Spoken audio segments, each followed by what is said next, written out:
This here is Casey. She said please, but she lifted her paw, so I've got to give her one. So in this video, I'm going to show Casey suffers from separation anxiety, if I can speak properly.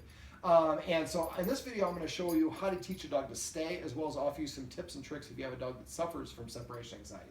Now, separation anxiety is actually a panic state, and the dog it's an insecurity.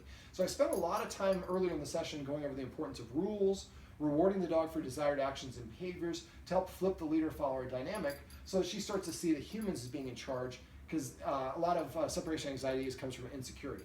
Now, a lot of people teach their dog to stay with what we call an auto-release. They say stay, and then they take a step back and stay, step back, stay, or they say stay, 1, 2, 3, 4, 5, and then release.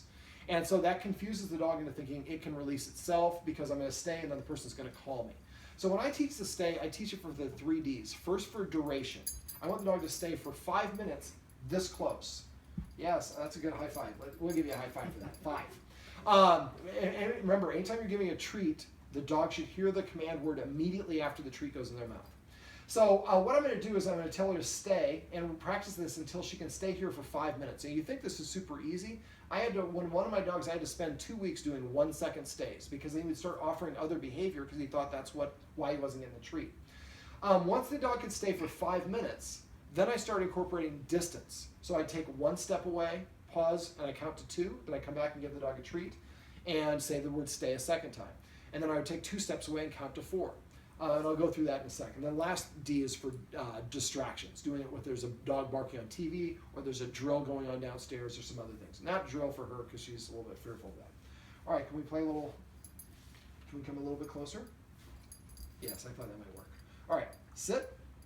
My philosophy is if I put the dog into a sit, I want it to stay in a sit. Some dogs prefer laying down. If she prefers laying down, just start with the lay down. Also, one last little tip: if you have an insecure dog and it rolls over and gives you its belly right away as soon as you start petting it, don't pet it. That's too submissive. If you're petting the dog and she gradually does it, that's okay. All right, so what I'm going to do is I have treats in my off hand, my left hand. I'm a righty, and I'm going to have 1 treat in my hand ready to go. I'm going to put this hand behind my back and close this if that's okay. All right, so I'm going to say stay, and I'm going to count to 3 in my brain. And I'm going to say stay. Sit. Preferably, we'd like you to stay in a seated position. All right, that'll work. I wonder if have you guys been working on teaching her to roll over? Not recently. That's like months ago. I can show you how to do that off camera. All right, Casey. Stay. So what I do is I extend my hand halfway distance between me and the dog, and when the dog's paying attention to me, stay, and then I collapse it to my chest, and I count to, in this case, 6. And it doesn't matter if she's not looking at me, because eventually we're going to practice with her out of sight. When it's time, stay. So now we'll try to go to 9. Stay.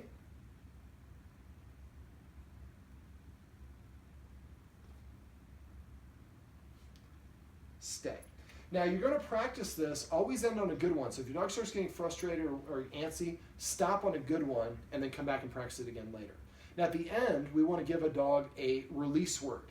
Stay means you stay until you hear this word and exclusive this word, and this word should never be the word okay. It's too commonly used.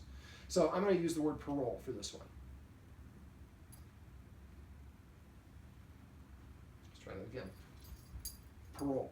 So at the end of practicing, I'm going to toss a treat to the side. When the dog gets up and licks it, then licks it up on the floor, I'm going to say parole, release, freedom, whatever you want to say. I just think parole is kind of funny. And then we want to practice this in short micro practice sessions throughout the day. Now, as a general rule of thought, when you're doing training, you want the dog to practice in like 90-second sit, in 90-second practice sessions. Also, when she puts her paw on top of me like that, that's a dominance move. So if I'm petting a dog, immediately stop petting when they do that. If you have a dog that doesn't listen to you. So for the stay, like I said, we're going to go to 5 minutes. So this is one of those rare exceptions. When you do this, though, practice in short iterations throughout the day and practice in different parts of your house, because otherwise your dog could stay right here, but you go over there and they can't stay at all. So do it in the living room, the kitchen, the basement when it's done, and all over the place. Yes, I know, I can see you getting a scratch there. I'll give you a little scratch. So when I start doing distance, the first thing I do is I say stay, and I take one step back and I count to 2. So I'm doubling the length of number of steps in my duration. That's my starting off point, but it varies based on every dog. So go at your dog's pace. And if you go from like 5 to 10 seconds and the dog at 8 seconds starts getting up and moving around, back up a step and practice it 5 seconds a couple more times, and then try practicing at the next iteration. Always go on the dog's pace, not on our pace. And the problem that we have is we go at our pace and we push too far, too fast, and it puts the dog in position to fail. Once you can get to the point where you're 20 feet away from the dog, then you want to start incorporating lack of vision. So what I would do is imagine that there's like a wall right here, and this is not to scale, and I walk back, and the wall, I can walk this way, and the wall, the dog's here. I would take one step here, so I'm out of the dog's sight, come back, and then walk back to the dog and give it the treat and say stay. Then walk back 20 feet, and then go out of this time for 2 seconds, and come back and give it, and eventually work our way up to the point where I can stay for 5 minutes out of the dog's sight, and it stays there. Now, some people have security cameras. That makes it helpful. You can actually look at your phone and see if the dog is moving around. But the idea is, first we help them practice for the 5 minutes stay for duration. You want to try to get to that point within a week to 2 weeks. The next week to 2 weeks, we want to get to the 20 paces, and so we're going to start moving out of sight, and we gradually elongate that. That's hard for dogs to do, but because we practice for duration first, they're familiar with it, and they're able to do it. And the last one we do, like I said, with distractions, we have stuff going on, and make it as low. If dog barking on TV is a distraction, do it the dog barking on TV at like volume 3. So, and then gradually work it up until it eventually sounds like there's real dog barking here, and your dog's able to filter it out. We want to put your dog in a position to succeed by helping them practice in progressively more and more challenging scenarios and work our way back to real life. Now, once the dog has the stay for the three Ds, really for the first 2, then I want to put the dog in a stay when I go to get a drink of water. Now, there's one person in this house that the dog follows more than anybody else, and so that person should do this more than anybody else, but everybody else should do it if they're the only person at home as well. So the dog stays, or we want to get a drink of water, put in a stay, go get a drink of water. That was maybe 1 minute. Now I'm going to make a snack, stay, and I go spend 3 minutes making some pizza rolls, and then changing clothes or answering the door or whatever it is. And eventually we just do it when we're in the kitchen and the dog can see me from here. But eventually we want to do it where the dog can't even see me. And eventually we do it where the dog is staying in a bedroom or somewhere. We come downstairs and we're watching, Modern Family or whatever, we're watching a program, and then we go give the dog the release. For most dogs, the separation anxiety is because they're left alone and they're restrained. Well, in this case, the dog's not restrained. It's voluntarily keeping itself in a stay position, and we're helping it practice staying while we're still in the house. So the 2 factors the dog really doesn't like, we're eliminating from the situation and helping it practice being calm and alone. Once we've done that enough, then the dog has the ability to do that as long as we make sure we take care of the triggers. And those are the last little tips that I'm going to go over in this video. So we call the dogs learn through association. So a lot of times we pick up our keys. The dog hears that, and then we leave.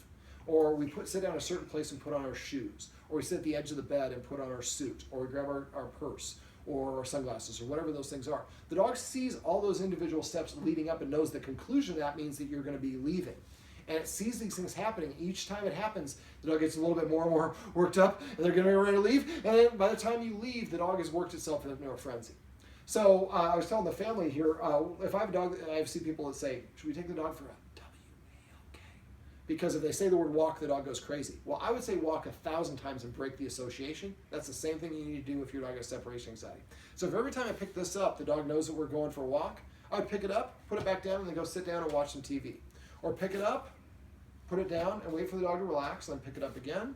You can do a lot of versions of this, but the idea is you wait for the dog to be completely calm, ideally, before you do it again. Or you practice it a whole bunch, pick it up, put it down. If the dog starts getting whiny and whimpery, then just do it once and sit down. What you should see is the dog progressively gets less and less reactive when that one trigger happens, because now it's no longer associated with you leaving. I've had people actually have to get up on a Saturday and dress themselves for work in their work uniform and the whole thing, and then they come downstairs and sit down and watch Looney Tunes, or whatever you want to do. So that's to the extreme. Usually I find it's more helpful to separate the individual elements one at a time and practice them. Now the last thing for her is she's a high energy breed. She's in her puppy stage. She's not quite 3. And I consider puppies up until 3. And she doesn't have a fenced-in yard to run in, and her exercise, she's getting about an hour exercise a day, which is good for most dogs. These dogs need at least 2 hours, if not more. So I think if we can up her exercise before we practice, before we leave or do these things, it's really going to help her because she doesn't have all this excess energy that's going to contribute to everything else. Well, this is, why did I forget your name already? Casey. I remembered it before. I was going to say Dexter, but that was the dog I worked with yesterday. This is Casey, and these are some tips and tricks you can use if you have a dog like Casey that suffers from separation anxiety.